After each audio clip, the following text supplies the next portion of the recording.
Il faut que je vous raconte une histoire vraie.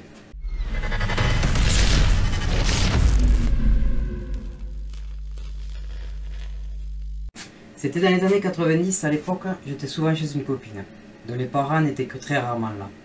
On entendait beaucoup parler du film L'Exorciste de William Friedkin comme étant le film d'horreur à voir. Soit dit en passant, ce film a la particularité d'être tiré d'un roman sorti en 1971, écrit par William Peter, tiré lui-même d'une histoire vraie d'exorcisme qui s'est déroulée en 1949. Histoire vraie assez effrayante qui raconte l'histoire d'une petite fille, Regan McNeil, possédée par un démon, et des exorcistes Lancaster Merrin et Damien Carras qui tentent de l'exorciser afin de faire sortir le démon du corps de l'enfant pour le renvoyer dans les méandres de l'enfer. Pardon. Dans la maison où nous étions, il se passait des trucs bizarres. Des trucs étranges, une tombe était dans le jardin et la maison était soi-disant hantée, et j'avoue que des portes qui claquent sans raison, j'en ai vu ou plutôt entendu. Donc vous l'aurez deviné, une maison hantée, un film d'horreur et des ados. Je devais avoir 17-18 ans et j'étais avec deux très bonnes copines.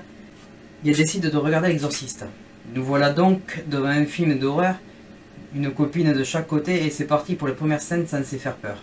Oui, j'ai bien dit censé car je l'ai personnellement trouvé plus rigolo qu'effrayant. Mais ce n'était pas l'avis des copines qui, rapidement effrayées, étaient plus souvent collées à moi, et ce n'était pas pour me déplaire, je l'avoue. C'est alors que soudainement on entend taper à la porte d'entrée. Toc toc toc que j'entends. On met en pause et je vais à la porte. Je vois une ombre derrière cette dernière, une petite aparté, il y avait une grande vitre occultante sur la porte. J'ouvre et rien, nada, personne. Je referme et je retourne voir le film. Tout d'un coup, quelques minutes plus tard, un bruit dans un placard, avec une porte qui se ferme en claquant. Vlam que j'entends. Toutes les portes étaient fermées, donc bizarre, très bizarre. J'avoue que j'étais un peu moins fier à ce moment.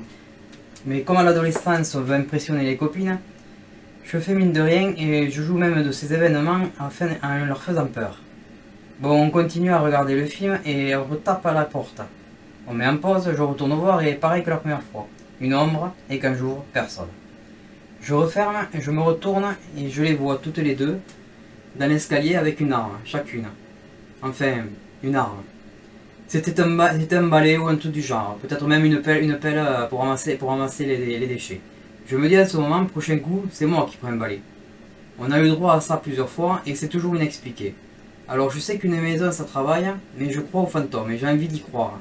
Donc mythe ou réalité, nous ne le saurons jamais.